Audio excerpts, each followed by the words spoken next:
नात पढ़ंदो चोट जो भाड़ो मिले सोट मोट जो। माशाअल्लाह। बिस्मिल्लाहिर्रहमानिर्रहीम। सभी साथी दिल जी मोहब्बत से सलात करो। अल्लाहुम्मा सल्ली अला मुहम्मद व अला आलि मुहम्मद कमा सल्लैता अला इब्राहीम व अला आलि इब्राहीम इन्नका हमीदुम मजीद। अल्लाहुम्मा बारिक अला मुहम्मद व अला आलि मुहम्मद कमा बारकता अला इब्राहीम व अला आलि इब्राहीम इन्नका हमीदुम मजीद। फ़क़त महबूद हिकिड़ो ई मिठो अल्लाह थो घुरिजे। फ़क़त महबूद हिकिड़ो ई मिठो अल्लाह थो घुरिजे।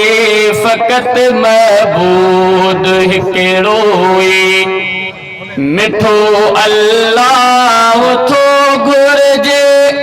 सॼे मख़लूक जो मालिक ऐं शाहनशाह थो घुरिजे। फ़क़त महबूद हिकिड़ो ई मिठो अल्लाह थो घुरिजे। फ़क़त महबूद हिकिड़ो ई दिए थो ॾींहं खे दातर भरे थो झोल बाननि जा सदाई बाजवारो आ। ॿुधे थो बोल बाननि जा दिए थो ॾींहं खे दातर भरे थो झोल बाननि जा सदाई बाजवारो आ। ॿुधे थो बोल बाननि जा दिए थो धीअरूं पुटड़ा इहो विसाह थो घुरिजे। फ़क़त महबूद हिकिड़ो ई मिठो अल्लाह थो घुरिजे। फ़क़त महबूद हिकिड़ो ई मिठो अल्लाह थो घुरिजे। सॼे मख़लूक जो मालिक ऐं शाहनशाह थो घुरिजे। फ़क़त महबूद हिकिड़ो ई क़बर या कंहिं झंडे आॾो झुकण कंहिं लाइ रवाना आहे।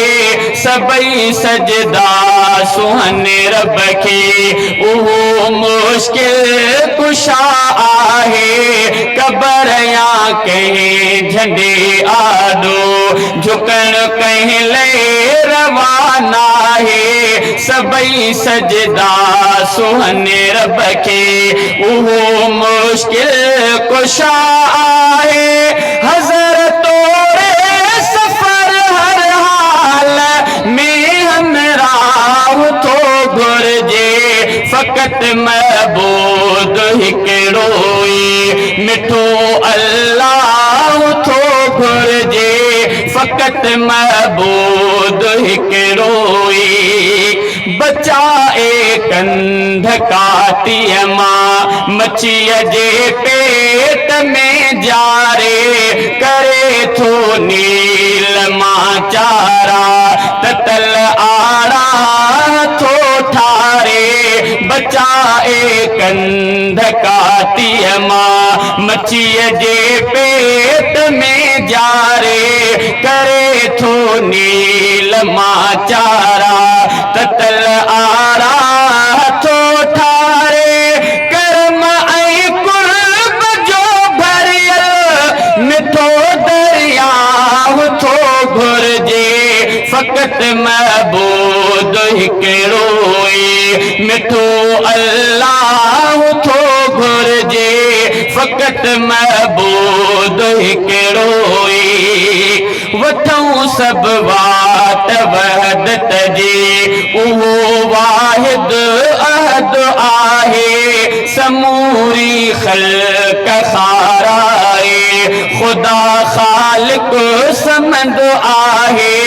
वठूं सभु वाट वहदत जी उहो वाहिद अहद आहे।